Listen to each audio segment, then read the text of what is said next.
અમદાવાદના સરખેજમાં ડિમોલિશનની કાર્યવાહી દરમિયાન દારૂના કોથળા મળી આવ્યા છે। લિસ્ટેડ બુટલેગરોના ગેરકાયદે નિર્માણ દૂર કરવા જતા દારૂના કોથળા મળ્યા। મકાનો તોડી નાખતા દારૂની ખાલી બોટલો પણ હાથ લાગી।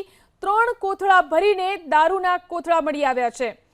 તો દારૂનો કોથળો મળી આવ્યો। અમદાવાદના સરખેજની અંદર ડિમોલિશન સમયે આ રીતે દારૂના કોથળા મળી આવ્યા છે। લિસ્ટેડ બુટલેગરોના ગેરકાયદે નિર્માણ दूर કરવામાં આવી રહ્યા હતા તે દરમિયાન મળ્યા દારૂના કોથળા।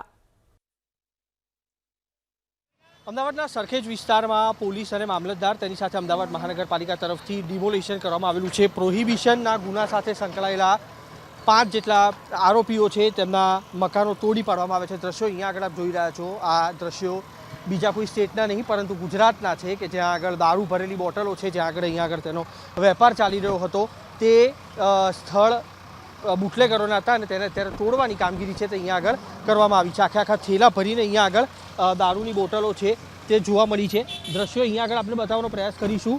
જે પ્રોહિબિશન એક્ટ હેઠળ આ 5 લોકોના મકાન તોડવામાં આવ્યા। થેલા ભરીને અહીંયા આગળ ખાલી બોટલો છે તે મળી આવી છે અને તેના કારણે થઈને સરખેજ પોલીસ તરફથી તે કામગીરી અને તે યાદી તૈયાર કરવામાં આવી હતી અને અત્યારે આ તમામ લોકોના ઠેકાણા છે તે દૂર કરવા માટે પહોંચ્યું છે જેસીબી, જ્યાં આગળ મોટો પોલીસ બંદોબસ્ત પણ ગોઠવાયો છે અને તેની સાથે કામગીરી છે તે પણ પૂરજોશમાં કરવામાં આવી રહી છે। કેમેરામેન પિયુષ લેવર સાથે કુશાંક સોની, એબીપી અસ્મિતા, અમદાવાદ। તો જોઈ શકાય છે આ દ્રશ્યો। અમદાવાદના સરખેજમાં આ રીતે ડિમોલિશન કરવામાં આવી રહ્યું હતું તે સમયે દારૂના કોથળા મળી આવ્યા। લિસ્ટેડ બુટલેગરોના ગેરકાયદે નિર્માણ અહીં દૂર કરવામાં આવી રહ્યા છે, જે દરમિયાન દારૂના કોથળા મળી આવ્યા છે। મકાનો તોડી નાખવામાં આવ્યા પરંતુ દારૂની ખાલી બોટલો હાથ લાગી છે। 3 કોથળા ભરીને દારૂની બોટલો હાથ લાગી છે। મોટી સંખ્યામાં પોલીસનો બંદોબસ્ત પણ અહીં જોવા મળી રહ્યો છે। લિસ્ટેડ બુટલેગરોના ગેરકાયદે અડ્ડા ઉપર, ગેરકાયદે મકાનો ઉપર બુલડોઝર ફરી વળ્યું। ગેરકાયદે નિર્માણને દૂર કરવામાં આવ્યા ત્યારે દારૂના કોથળા અહીં મળી આવ્યા છે। તો દારૂબંધીના કાયદાના લીરે લીરા ઉડતા અહીં જોવા મળી રહ્યા છે। લિસ્ટેડ બુટલેગરોના આ ગેરકાયદે ઠેકાણો ઉપર બુલડોઝર ચાલ્યું અને ડિમોલિશન સમયે જ અહીંથી દારૂના કોથળા મળી આવ્યા। તો અસામાજિક તત્વોની મિલકત ઉપર જે રીતે કાર્યવાહી કરવામાં આવી રહી છે, લિસ્ટેડ બુટલેગરોના ગેરકાયદે દબાણોને અહીં તોડવામાં આવી રહ્યા છે। સરખેજની અંદરથી દારૂના કોથળા મળી આવ્યા। દ્રશ્યોમાં જોઈ શકાય છે દારૂબંધીના કાયદાના લીરે લીરા કઈ રીતે ઉડી રહ્યા છે અમદાવાદની અંદર તે અહીં સ્પષ્ટ દેખાઈ રહ્યું છે। આ લિસ્ટેડ બુટલેગરોના ગેરકાયદે અડ્ડા ઉપર બુલડોઝર ચાલ્યું।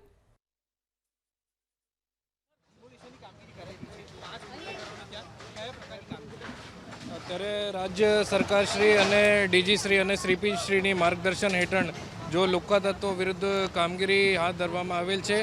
એમાં સરખેજ પોલીસ સ્ટેશન વિસ્તારમાં ઉજાલા સર્કલ પાસે શંકરપુરા વિસ્તારમાં 5 બુટલેગરોને 5 ઘર અને 11 જેટલા મકાનની તોડી પાડવાની કામગીરી હાથ ધરવામાં આવે છે।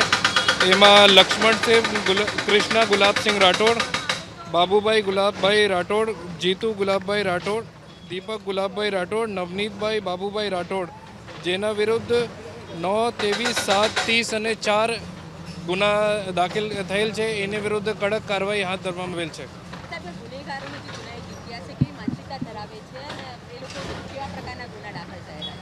એમને વિરુદ્ધ મેજોરિટી પ્રોહિબિશનનો કેસ છે, પર બે ત્રણને ઉપર શરીર સંબંધી અને એક ઉપર એનડીપીએસનો ગુના પર શામેલ છે। એને ઇલીગલ પ્રોપર્ટી આઈડેન્ટિફાઈ કરવામાં આવેલ છે અને એએમસી અને કલેક્ટરશ્રીની મદદથી એની તોડી પાડવામાં આવે છે।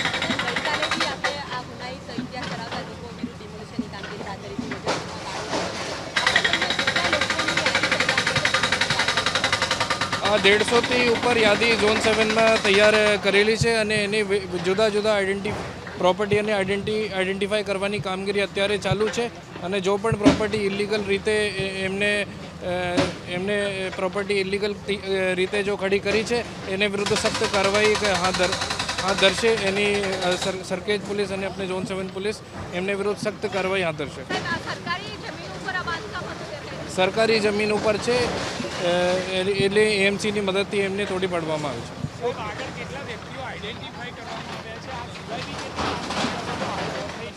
જુદા જુદા પોલીસ સ્ટેશનમાં લિસ્ટ તૈયાર જ છે અને આઈડેન્ટિફાઈ કરવામાં કામગીરી અત્યારે ચાલુ છે. Thank you.